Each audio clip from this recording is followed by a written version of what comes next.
The most brutal power move. Not destruction, not confrontation, not revenge. It is silence. It is withdrawal. It is leaving the other person with no ending, no explanation, no closure. Machiavelli understood that human beings are not addicted to pleasure or even to love. They are addicted to certainty. The mind craves finality. It craves a clean conclusion, a neat box to place events into. Without it, people unravel. They replay the story endlessly. They claw for meaning. They cannot move on. That is why withholding closure becomes one of the most devastating psychological weapons you can wield, because closure gives people peace. Without it, they live in turmoil, and that turmoil makes them permanently vulnerable to your presence. Most people believe they want happiness, but what they really want is answers. To know why something happened, to know where they stand, to know how the story ends. Think of someone abandoned without explanation. Their life may look fine, but their mind is still chained to that question. Why? This is leverage. If you give people closure, you free them. You untie the knot. They walk away lighter, calmer, at peace. But if you leave them without answers, they can't walk away. You live in their head. You own their attention. This is why Machiavelli would warn, never explain more than you must. The more you explain, the more you free them. The less you explain, the more complete story dies, and the incomplete one lives forever. Shakespeare's plays ended. Machiavelli's lessons never do. Why? Because Machiavelli spoke in principles, not finalities. His writings invite endless reinterpretation. They never truly conclude. That's why his influence still echoes centuries later. The same principle applies to people. Never give them the final page, a fight where you shout everything you feel, explain yourself fully, and slam the door. That person will sleep peacefully a week later. A quiet departure where they don't know what you think, don't know if you're angry, don't know if you'll come back. That person will never sleep peacefully again.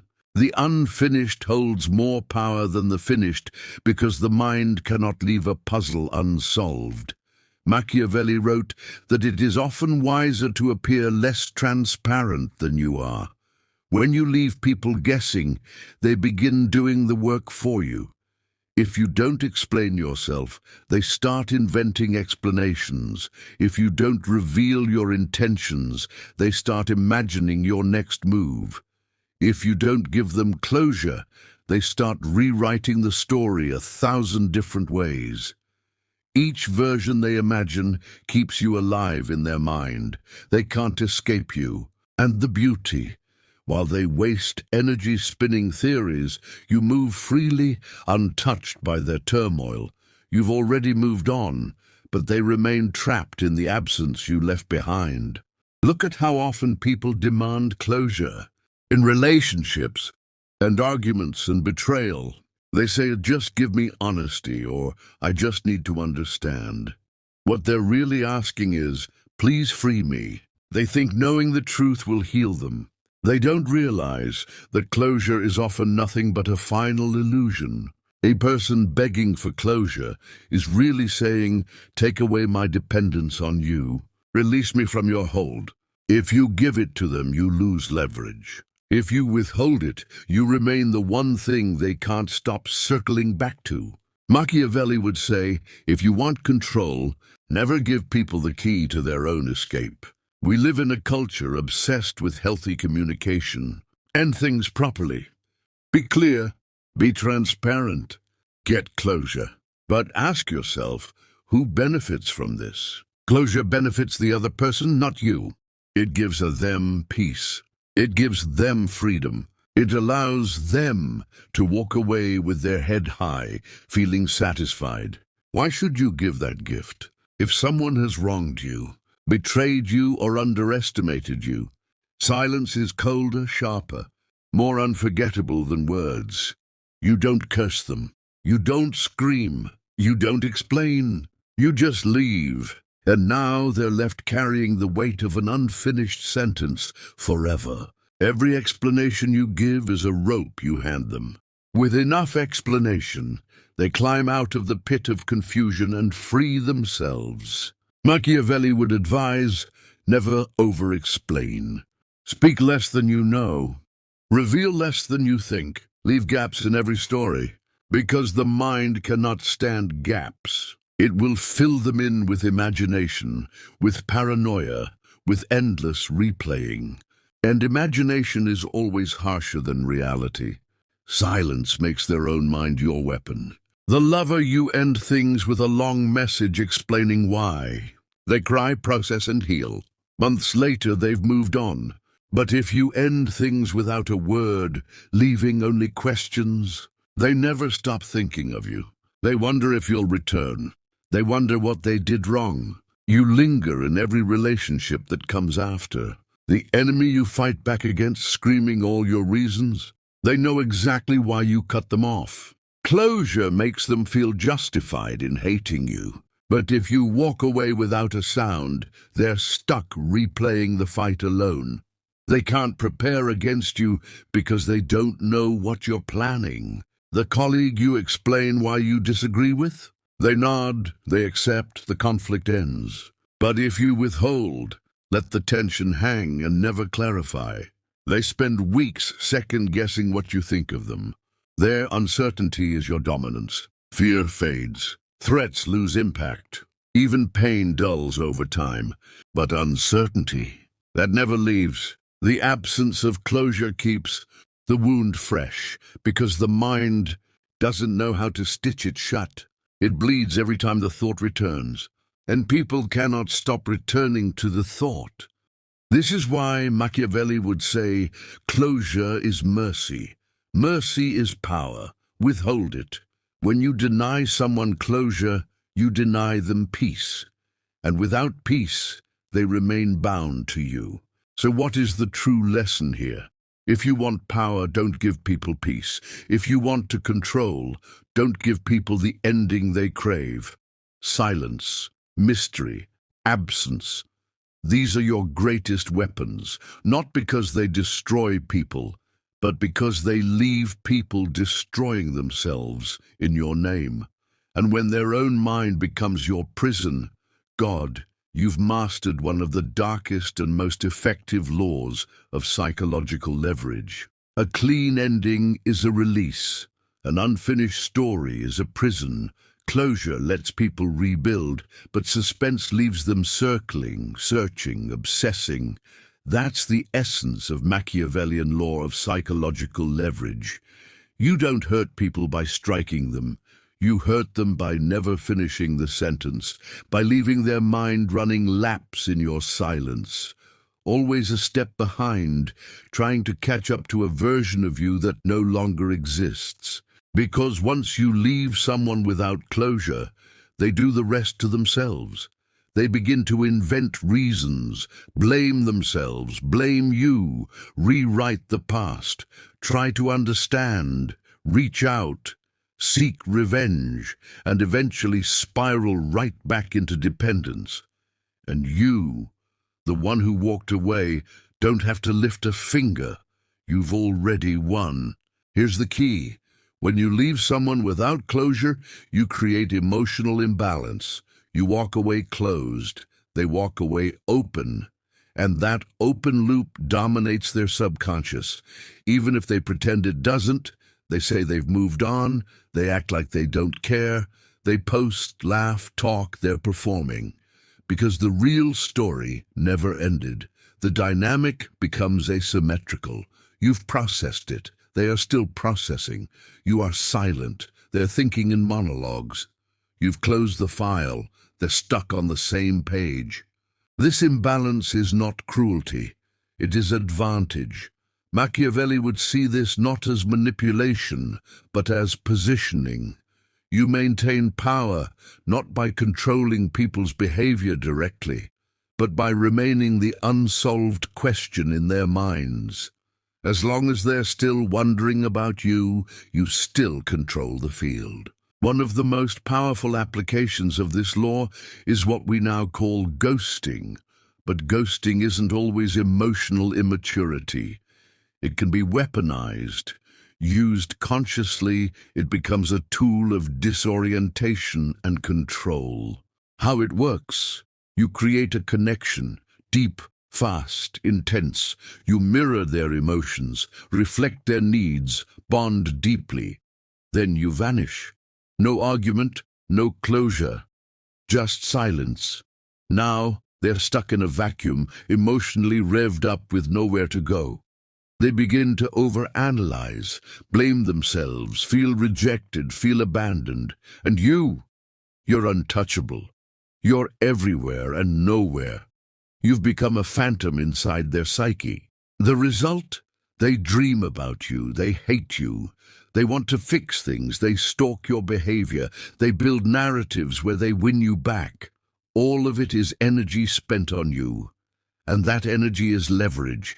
It doesn't matter if it's positive or negative. Obsession is obedience in disguise. To use this tactic at the highest level, you don't just withdraw randomly.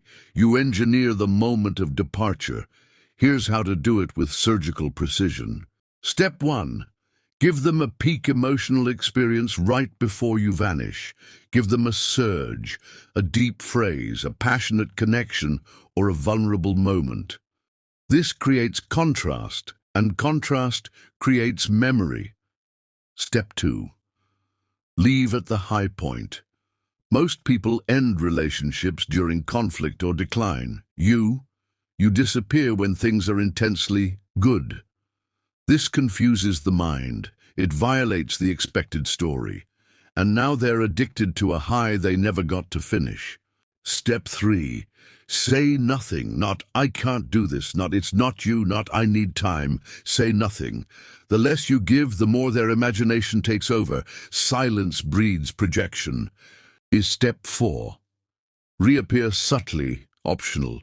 If you ever choose to return, do so without explanation, a like, a short message, a vague emoji, just enough to stir the ashes and let them set the fire themselves. You're not the hero or the villain. You're the unresolved character, and unresolved characters live longer in the psyche than anyone else. Here's the psychological twist. People who don't get closure don't just suffer. They often return, not to fix things, not for revenge, but because they want resolution.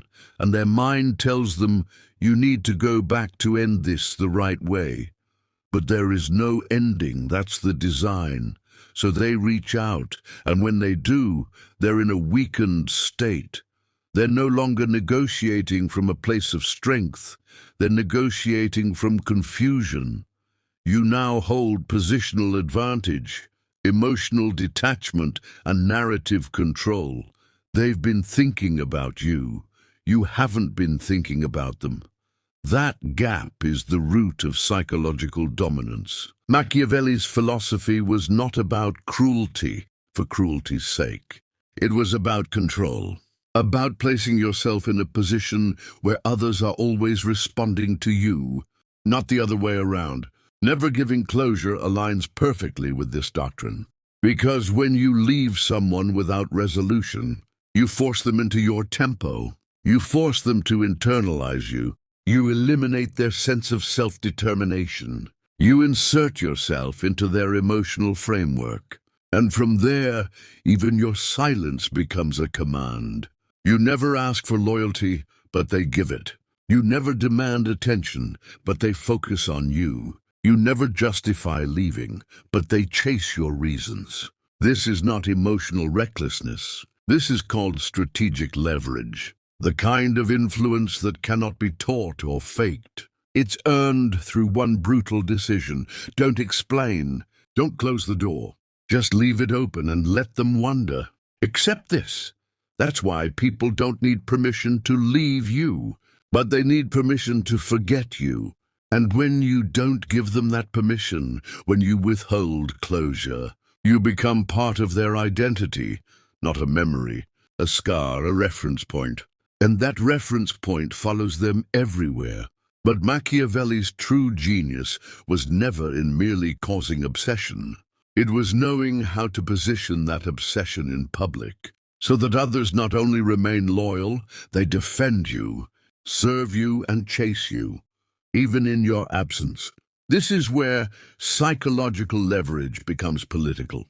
It's no longer about one person. It's about controlling the room, by controlling how your silence is perceived by the group. And to do that, you must master the interplay between closure, status, and social scarcity.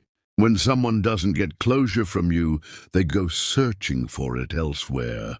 And the first place they go, other people they talk. They speculate. They ask, "Have you heard from him? Do you know what she meant by this? Why do you think they left like that?" Every time they open their mouth, they spread your name. Not because you're present, but because you're unresolved. This creates social gravity. Your absence becomes a phenomenon. People orbit it. They whisper. They guess. They invent narratives. And here's where it becomes Machiavellian. You didn't demand attention. You didn't explain yourself. You didn't even show up. But your silence now controls the discussion. They aren't gossiping. They're branding you. Now you become an image, not a person. And images are harder to kill than people. Scarcity amplifies value. This is one of the oldest truths in economics and human behavior. What's rare is precious. What's inaccessible is desirable. What's gone without warning is unforgettable. So when you remove yourself without closure, you create not just psychological scarcity, but social scarcity. People start saying, "He doesn't talk to anyone anymore. She vanished just like that." They never give explanations.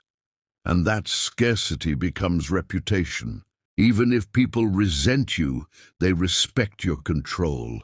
And even if they don't say it aloud, they wonder, what does this person know that I don't? Why are they so calm? Why do they never need to explain themselves like everyone else? That wonder is obedience in disguise.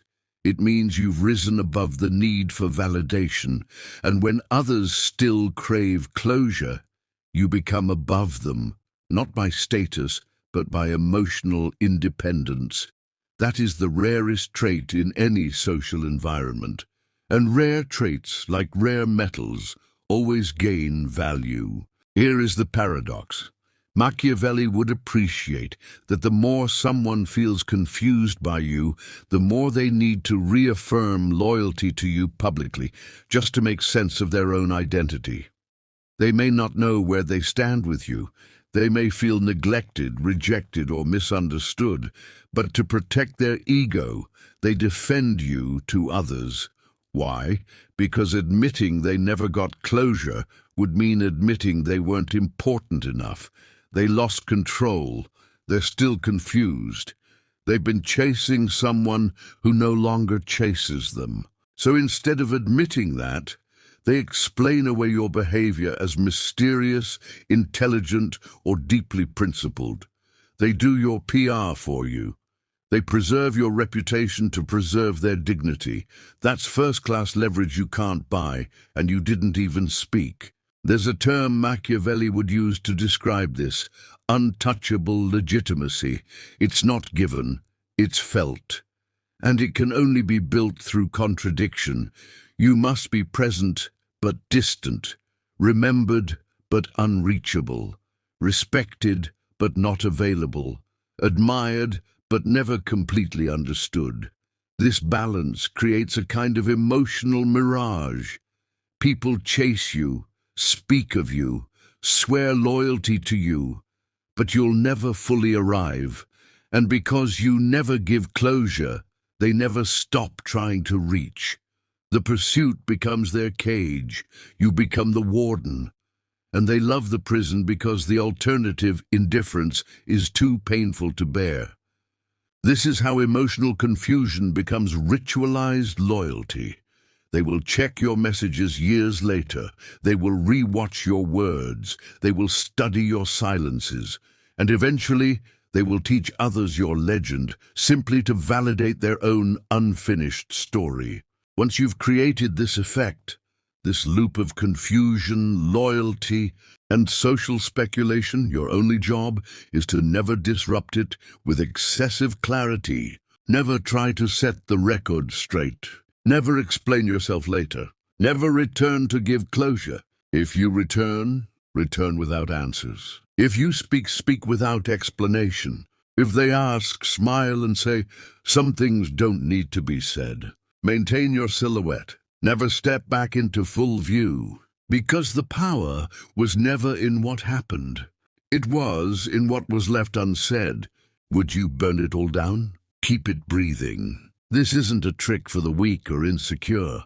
In fact, the stronger and more confident someone is, the more this tactic pierces them. Why? Because strong people are used to control. They expect to understand everything. They thrive on certainty, dominance, and resolution.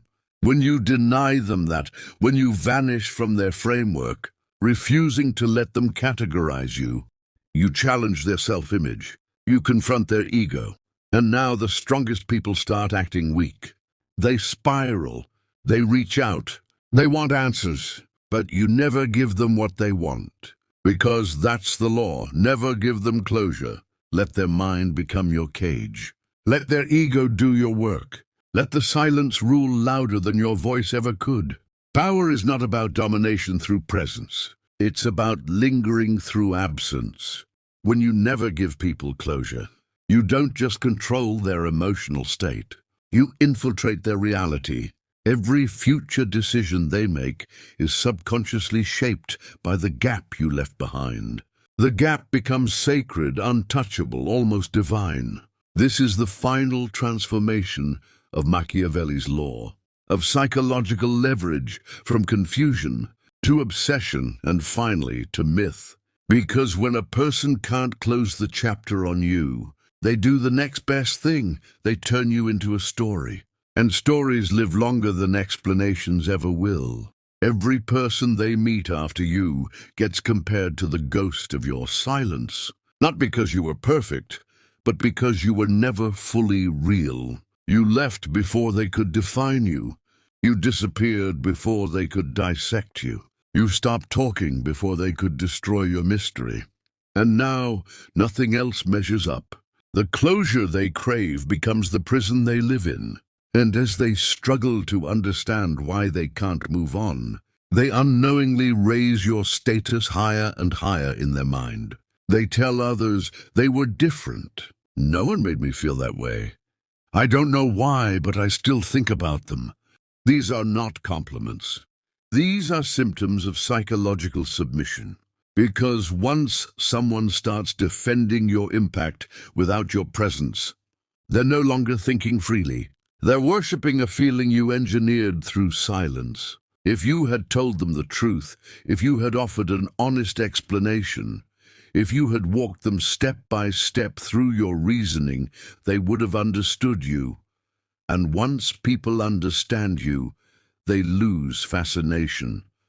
They become logical, detached. The spell breaks. But silence creates an emotional cliffhanger. It denies resolution. It builds a false sense of almost knowing. And almost knowing is more addictive than knowing ever could be. This is why closure is not just a mistake, it's self-destruction. You remove yourself from their life so cleanly, so neatly, that there's nothing left to attach to. You vanish too well, and they move on. You gave them the weapon to forget you. You made yourself digestible, and that is the worst form of weakness Machiavelli could imagine, to be remembered accurately instead of being remembered powerfully. When someone says, "They ghosted me," what they're really saying is, "They didn't give me the dignity of closure, and I can't forgive them for it because I still want it." This is the secret. Hatred keeps you relevant. Even resentment is attention. And the one thing you should never allow yourself to become is forgettable. Machiavelli would call this strategic cruelty. You don't scream, you don't punish, you don't say goodbye, you just disappear while they still care. And now they're trapped in an infinite loop of emotional checking, hoping for a text, a sign, an explanation, anything. But nothing comes. And so the silence becomes louder than speech ever could. They hear it every night. And worse, they start filling it with stories they invent to survive it. This law doesn't only apply to relationships. It's a tool of universal dominance, especially in the political, professional, and social arenas.